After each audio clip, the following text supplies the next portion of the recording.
All your life, you've been told, be nice, be sweet, be quiet, don't upset anyone. But let me ask you a question today. While you were being nice to everyone, who was being nice to you? While you were carrying the burden of pleasing the world, who was carrying the burden of your happiness? My dear friends, being kind is divine, but being a doormat is not. God never created us to shrink ourselves just so others can shine. He gave us a soul filled with dignity, strength, and wisdom. And when you stop being just the nice girl and start being the real you, everything begins to change. Today, let's discover how to rise with respect, how to honor your own worth, and how to walk with the strength that the divine has already placed within you. Kindness is often mistaken for weakness, but in truth, it is one of the greatest strengths God has blessed us with. To be kind in a world that can be cruel, to smile when life feels heavy, to extend a hand when your own arms are tired, that is not weakness, that is strength clothed in gentleness. But here lies the confusion. Many people assume that being kind means allowing others to walk over you, to misuse your patience, to silence your voice. And this is where the journey of understanding begins. Real kindness is not about diminishing yourself, it is about rising with dignity while still choosing compassion. Think about a candle. When it burns, it gives light to everyone around, but the candle never apologizes for glowing. The candle does not allow the wind to blow it out without a fight. It bends, but it does not surrender its flame so easily. That is how kindness must be in our lives. You can shine for others, but you must also protect your flame. Because if you burn out, there is no light left for you or for anyone else. In daily life, many of us confuse politeness with submission. For example, a young woman at work who is always the one to stay late, always the one to say yes to extra tasks, always the one to carry everyone's load, while her own dreams sit on the shelf. At first, people call her so nice, so helpful, so sweet. But over time, they stop respecting her sacrifices because she never draws a line. Her kindness turns into an expectation, and her presence becomes invisible. This is the danger of misunderstood kindness. It drains you until nothing is left. Now imagine the same woman deciding one day to change. She still smiles, she still helps when she can, but she starts saying, I won't be able to take this on today. She begins protecting her evenings to rest, to spend time with her family, or to pursue her passions. At first, people may be shocked. They may even call her selfish. But slowly, something shifts. They start realizing she values herself. They begin respecting her boundaries. And most importantly, she begins to feel lighter, freer, and stronger. This is the transformation from kindness as weakness to kindness as power. True kindness does not require you to harm yourself to help others. Look at nature for guidance. The tree gives shade, fruit, and shelter, but it still stands firm with deep roots. If a storm comes, it bends, but it does not uproot itself to please the wind. That is how our kindness should be, deeply rooted in self-respect. You can bend, you can give, but you must not destroy yourself for the sake of appearing nice. In relationships too, this lesson is vital. Many times, women stay silent to avoid conflict. They forgive and forgive even when their hearts are breaking because they are told, a nice girl doesn't argue. But what is the result? Their silence becomes approval. Their patience becomes permission for others to disrespect them again and again. But when that same woman finds her voice and says, I love you, but I will not allow this behavior, her kindness transforms. She is no longer the nice girl. She becomes the strong girl. She still cares, but she cares about herself too. We must remember that God never asked us to sacrifice our dignity in the name of kindness. He asked us to live with compassion, balance, and wisdom. Compassion means helping others, yes, but balance means helping yourself too. And wisdom means knowing the difference between serving others and serving their selfishness. Imagine a river. It flows endlessly, quenching the thirst of villages, giving life to fields, carrying boats across its waters. The river is generous, yet it has boundaries. It does not allow itself to be drained dry. When the river overflows without boundaries, it causes floods. When it runs too low, it becomes barren. Only with balance does it serve its purpose. In the same way, your kindness must flow with boundaries. Without them, kindness loses its beauty and becomes burden. So, the next time someone mistakes your kindness for weakness, remember this truth. You are not here to be endlessly drained. You are here to share your light without losing it. Say yes when your heart allows. Say no when your soul needs peace. Smile without fear, but do not smile through disrespect. Walk with compassion, but do not walk away from yourself. Kindness is not about being silent. It is about speaking with love. It is not about always giving. It is about giving wisely. And it is not about ignoring your worth. It is about living it fully. When you truly understand this, your kindness will no longer be a burden. It will become your strength, your grace, your power. That is the moment when people will no longer just call you a nice girl. They will call you a woman of wisdom, a woman of balance, a woman who shines without burning out. And in living this way, you will not only honor yourself, you will honor God, who created you not to be weak, but to be strong with a soft heart and a steady soul. The trap of people pleasing is one of the deepest prisons many of us create for ourselves without even realizing it. From childhood, we are often taught, don't upset anyone, keep everyone happy, be the good girl, be agreeable. Slowly, those words shape our behavior. We begin to measure our worth not by our inner truth, but by the smiles and approval of others. And while seeking harmony is a noble quality, when it turns into a desperate attempt to please everyone, it drains our soul and steals our authenticity. Think about this, no matter how much you try, you cannot please everyone. If you wear red, someone will say blue looks better. If you speak up, someone will call you arrogant. If you stay quiet, someone will call you weak. If you sacrifice, they will take more. If you stop sacrificing, they will accuse you of being selfish. The truth is simple, no matter what you do, someone will always be dissatisfied. So why should you sacrifice your peace just to meet their endless demands? Daily life gives us countless examples.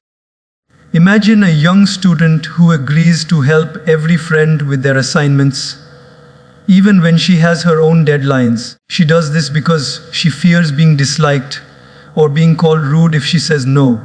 At first, people thank her. But over time, they stop valuing her effort. They begin to expect it, and she is left exhausted, struggling with her own work, her health, her joy. This is the silent tax of people pleasing. You pay the price while others keep collecting benefits. Or consider a woman in her family who is always the one to compromise. She eats last after serving everyone. She gives up her dreams to keep peace in the house. She says yes, even when her heart says no. The world applauds her as the nice girl, the good daughter, the perfect wife, the selfless mother. But deep inside, her soul cries. Her joy is replaced by resentment. Her spirit is heavy with unspoken pain. This is the hidden suffering behind the mask of people-pleasing. People-pleasing is dangerous because it looks like kindness, but it is rooted in fear. fear of rejection, fear of being unloved, fear of being alone. But can love built on fear ever be real? If people only like you because you always say yes, do they love you? Or do they just love your compliance? This is a hard question, but it is one that liberates you when you answer it honestly. Look at nature. It never tries to please anyone. The sun does not rise late because someone wanted to sleep longer. The rain does not stop because someone's wedding is outside. The tree does not shrink because someone thinks it is too tall. Nature serves with balance, but it does not bend its laws for approval. In the same way, we must learn to live with integrity, not dependency on other people's acceptance. When you stop people pleasing, something amazing happens. The people who truly value you remain, and those who only wanted to use you fade away. At first, it may feel lonely. You may face criticism, gossip, or even anger. But slowly, you realize that this space you have created is filled with freedom. Freedom to rest, freedom to dream, freedom to live in alignment with your values. The divine did not send you here to be everyone's servant. He sent you to live as His creation with dignity. An example that touches many lives is in the workplace. A woman constantly agrees to overtime, extra projects, covering for others, all in the hope of being recognized. But recognition never comes. Instead, the more she gives, the more they take. But when she starts saying, "I cannot stay late today, I have commitments," something shifts. At first, colleagues resist. But over time, they start respecting her. And most importantly, she starts respecting herself. She realizes that her worth is not measured by how much she sacrifices, but by how much she honors her boundaries while still working with sincerity. Another daily example is friendships. Many people keep friends who only call when they need something. They fear saying no because they don't want to lose the friendship. But real friends don't disappear when you say no. In fact, your boundaries filter your circle. Those who love you for who you are will stay. Those who loved only your convenience will vanish. And that is not a loss, it is a blessing. The trap of people pleasing is heavy, but breaking free is liberating. You begin to see that your worth is not a currency to be traded for approval. Your worth is God-given, it is already complete. It cannot be increased by someone's praise or decreased by someone's criticism. When you understand this, you stop chasing approval like a beggar and start walking like a queen, graceful, confident, and free. Yes, be kind. Yes, be compassionate, but not at the cost of your own soul. Say yes when your heart agrees, and have the courage to say no when your spirit needs peace. The world may not clap for your boundaries, but your heart will. And a peaceful heart is worth more than 100 hollow praises. So, remember this, people. Pleasing is a trap that steals your joy, but authenticity is the path that gives it back. When you stop trying to be liked by everyone, you discover the greatest truth. You don't need everyone, you just need yourself, your peace, and your connection with God. That is enough. That has always been enough. Boundaries are often misunderstood. Many people think boundaries mean pushing others away, becoming cold, or building walls.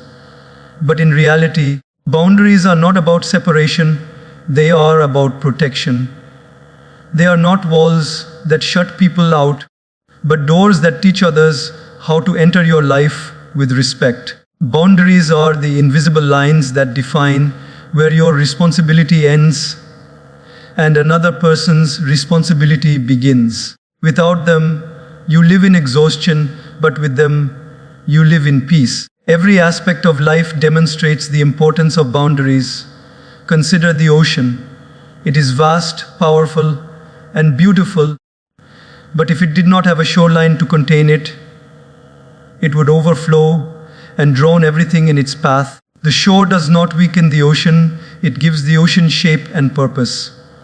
Similarly, in our lives, boundaries do not weaken us, they give us strength, clarity, and balance. Without boundaries, kindness becomes burden, relationships become toxic, and self-respect begins to fade. Think about a young professional who never says no at work. Every time a colleague asks her to take on an extra task, she agrees. Every time her boss extends the deadlines, she sacrifices her weekends. At first, she feels proud of being helpful. But slowly, she realizes her energy is gone, her health is suffering, her relationships outside of work are neglected, and her personal dreams are forgotten. Why?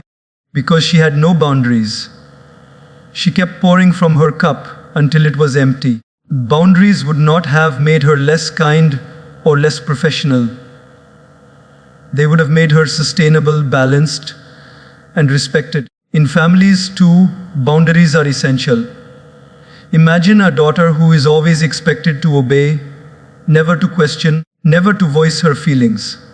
Out of respect, she stays quiet. But over time, silence turns into suffocation.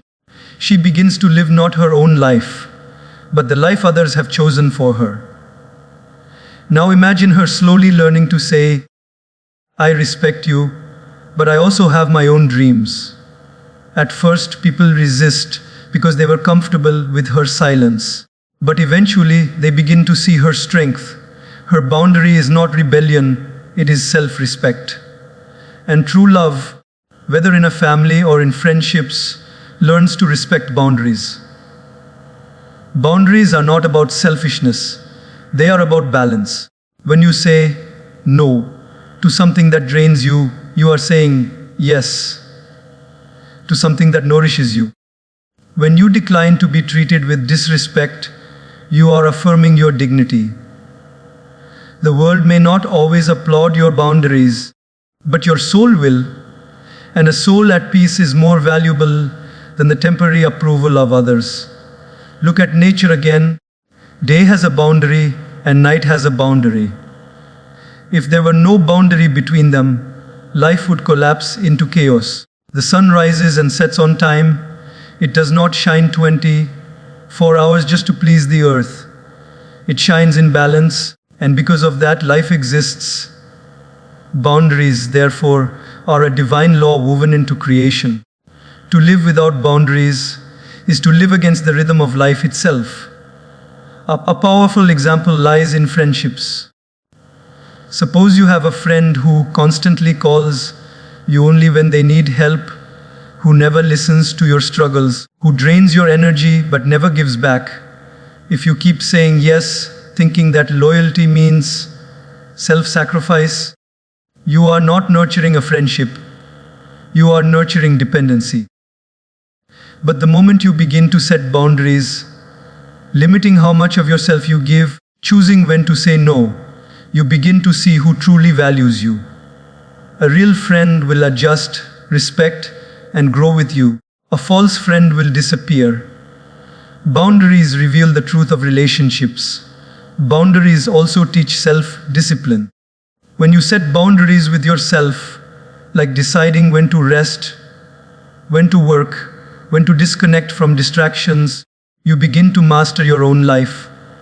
Without self-boundaries, you scatter your energy everywhere and achieve nothing.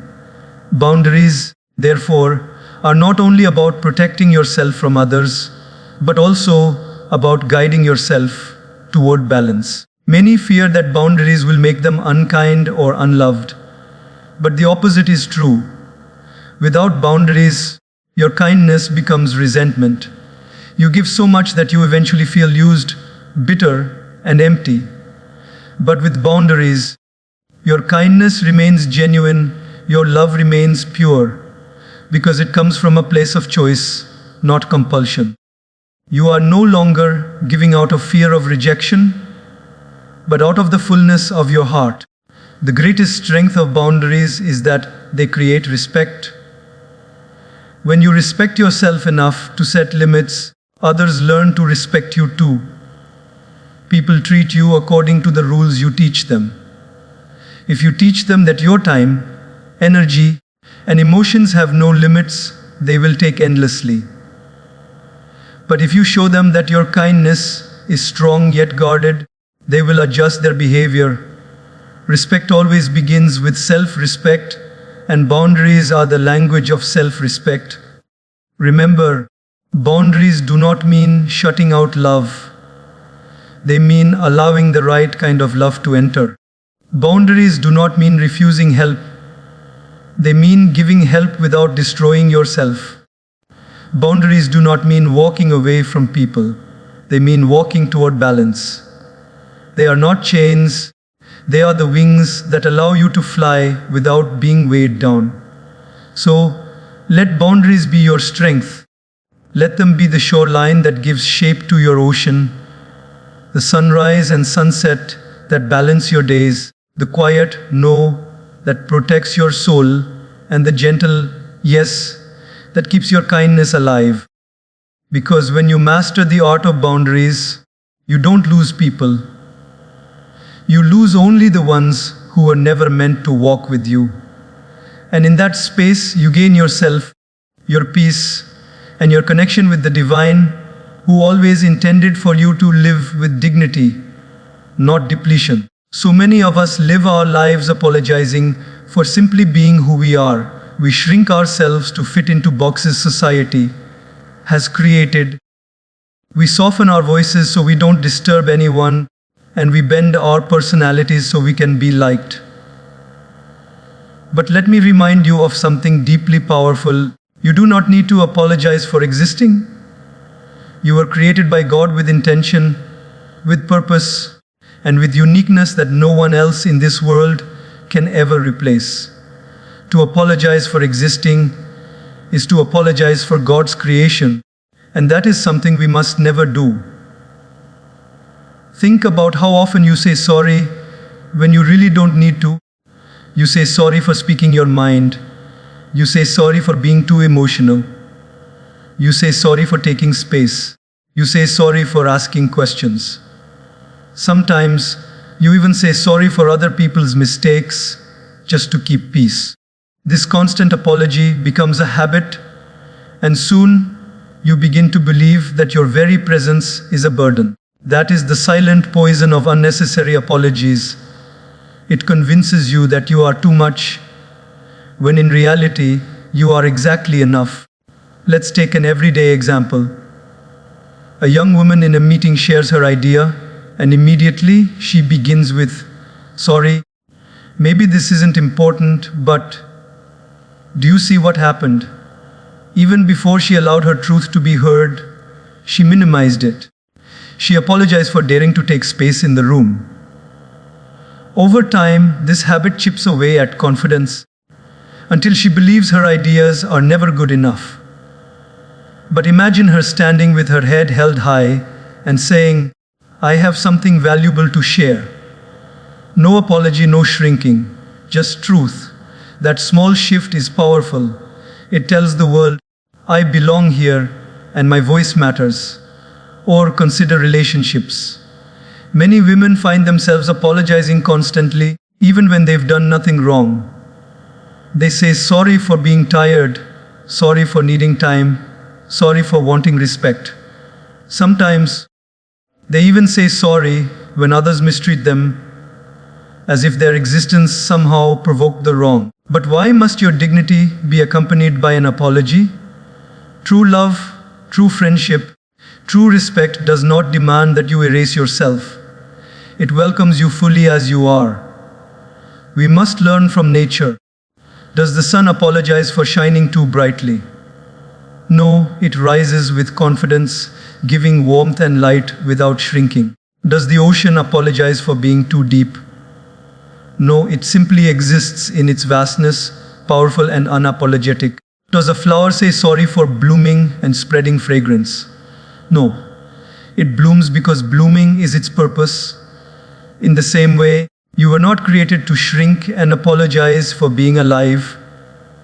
You were created to express the fullness of your soul. Sometimes, people will label you for being confident. They may say you are too much or too loud or too proud, but often those words come from those who benefit when you stay small.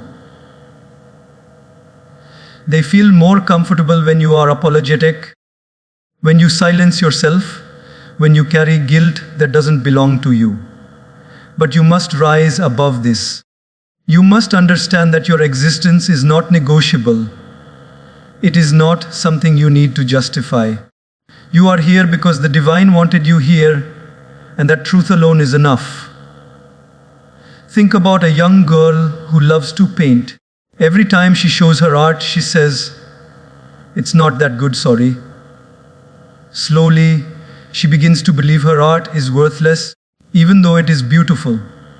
But the day she decides to stop apologizing, to proudly show her colors, her art begins to inspire others. That is the magic of living unapologetically. When you stop hiding, your light becomes a guide for others. Living without apology is not arrogance. It is not about ignoring mistakes.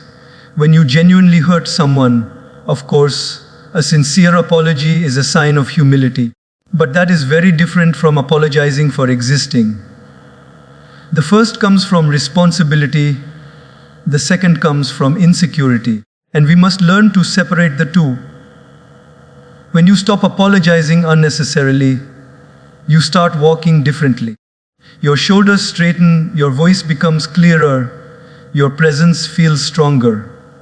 People notice this shift. They begin to respect you, not because you demanded it, but because you stopped begging for it with every sorry. Respect begins with you. When you treat yourself as worthy, others are forced to do the same. There is a story in every woman's life of a time she apologized for nothing. Apologized for her body, for her dreams, for her choices. But the moment she realizes she has nothing to apologize for, she is free. Free to laugh loudly without shame. Free to take space without guilt. Free to speak without trembling. And in that freedom, she becomes magnetic, inspiring others to also release the burden of false apologies. Remember this: you are not too much, and you are not too little. You are not here by accident. You are here by divine design. Apologizing for existing is like asking forgiveness for being exactly who God intended you to be. Instead, honor that design. Stand tall, speak boldly, love deeply, and live authentically. Because when you stop apologizing for existing, you begin to live the life you are always meant to live. So the next time you feel the word sorry slipping from your tongue unnecessarily, pause. Ask yourself, do I truly owe an apology, or am I apologizing for existing? If it is the second, swallow that word, replace it with confidence, and move forward unapologetically. Because the world does not need a smaller version of you. The world needs you whole, strong, radiant, and free. And God, who created you in perfection, never once asked you to apologize for being His masterpiece. Respect is one of the deepest desires of the human heart. Every person longs to be valued, acknowledged, and treated with dignity. Yet, the truth many overlook is that respect is not something that others hand to you like a gift. Respect begins within. It starts with how you view yourself, how you treat yourself, and how you set the tone for others to treat you. The way you honor yourself becomes the mirror through which others decide how to honor you. That is why the foundation of respect is always self-respect. When you carry yourself with self-respect, you radiate a quiet strength that people cannot ignore. You no longer beg for validation or cling to approval. Instead, you walk with an energy that says, I know who I am, and I will not allow anyone to treat me as less. This is not arrogance, it is alignment. It is a deep connection to the truth that the divine created you with purpose, and that purpose carries worth that cannot be diminished by anyone's opinion. Daily life gives us countless examples of this. Think of a young woman who is constantly taken for granted by her friends. They call her only when they need something, they dismiss her opinions, and they never consider her feelings. At first, she tolerates it, thinking, if I keep being nice, maybe they'll value me one day. But that day never comes. Why? Because she has not shown them how to respect her. She has allowed their disregard to continue without drawing a line. But the moment she decides, I will no longer invest in relationships where I am invisible, everything changes. She stops chasing them, she withdraws her energy, and she begins to surround herself with people who value her presence. And slowly, those very friends who once ignored her begin to notice her absence. That shift is not because they suddenly became better friends. It is because she began respecting herself enough to step back. Self-respect shows up in the smallest choices. When you choose not to laugh at jokes that humiliate you, you teach people you deserve dignity. When you speak calmly but firmly instead of staying silent in the face of disrespect, you teach people that your voice matters. When you choose to walk away from places, people, or habits that dishonor your values, you teach the world that your soul is sacred. These choices build a reputation, not just in the eyes of others, but in the reflection you see in the mirror. Think of a workplace example. 2 employees join a company. One never speaks up, accepts every unfair demand, and allows her contributions to be overlooked. The other delivers her work with sincerity, but also speaks with confidence, gives her input, and refuses to let her efforts go unnoticed. Over time, one becomes invisible while the other becomes respected. The difference is not in their skill, it is in their self-respect. People tend to respect those who respect themselves enough to be seen and heard. In families too, this lesson is crucial. Many women sacrifice endlessly, hoping their silence will earn them respect. But silence rarely earns respect. It often earns neglect. A mother who teaches her children self-discipline, not by shouting but by standing firm, is respected. A daughter who honors her parents but also honors her individuality earns respect. Respect is not born from submission. It is born from balance. Too much giving without boundaries creates imbalance, and imbalance always erodes respect. Nature teaches us this as well. The mountain stands tall, unmoving, and the world respects it for its strength. The river flows gracefully, but it does not allow itself to be swallowed by the earth. It carves its own path, and the world respects its persistence. The tree bends with the wind, but does not uproot itself to please the storm. Respect is embedded in the balance of strength and grace, firmness and flexibility. Self-respect is the same. You do not need to be harsh to earn it, but you cannot be endlessly soft either. When you respect yourself, people may not always like you, but they will learn to adjust around you. When you do not respect yourself, people may seem to like you because you are easy to control, but deep down, they will not value you. Respect cannot be begged for, it must be commanded by the energy you embody.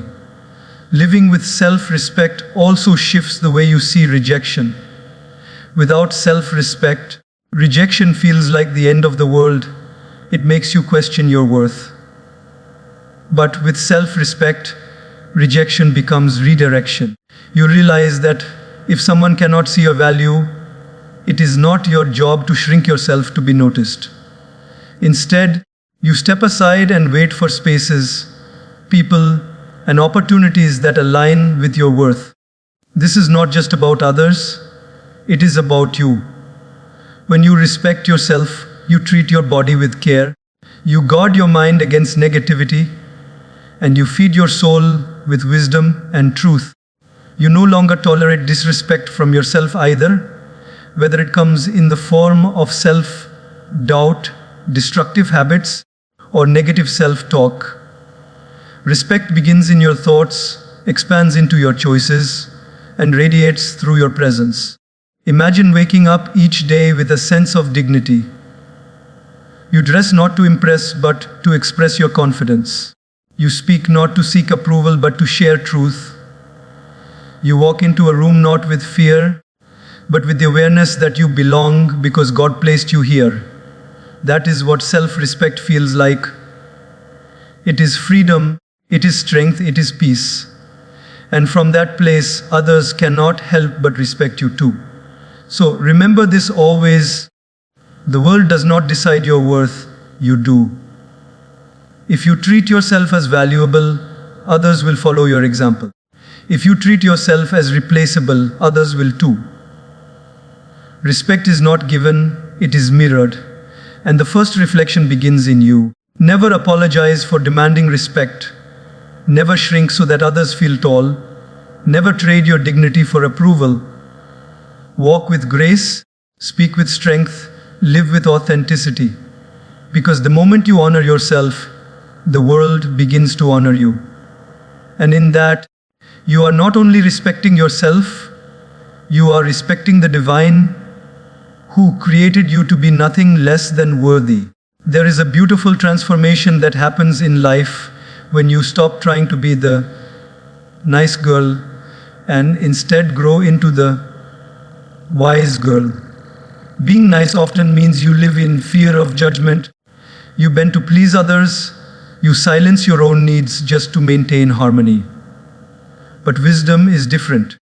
Wisdom teaches you when to give, when to step back, when to say no, and when to walk away. Niceness without wisdom is weakness, but niceness with wisdom becomes power. And this power is not harsh or arrogant. It is graceful, balanced, and deeply respected. Let's look closely at the difference. A nice girl always says yes. She believes that saying yes makes her loved, accepted, and safe.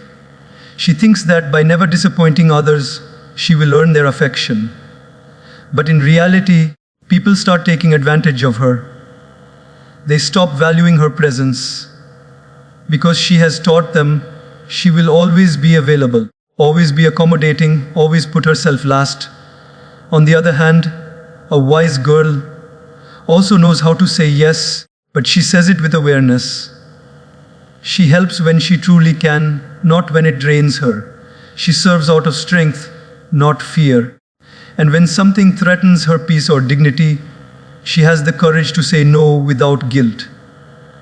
In daily life, this distinction shows up everywhere. Imagine a friend group where everyone relies on one girl to organize every outing, solve every conflict, and always adjust her schedule. The nice girl will keep doing it even when she is tired because she fears that if she refuses, her friends won't like her. But the wise girl knows her worth. She might say, I love spending time with you all, but I can't take responsibility every time. Let's share the effort. At first, people may resist. They were used to her endless yes, but slowly they begin to respect her.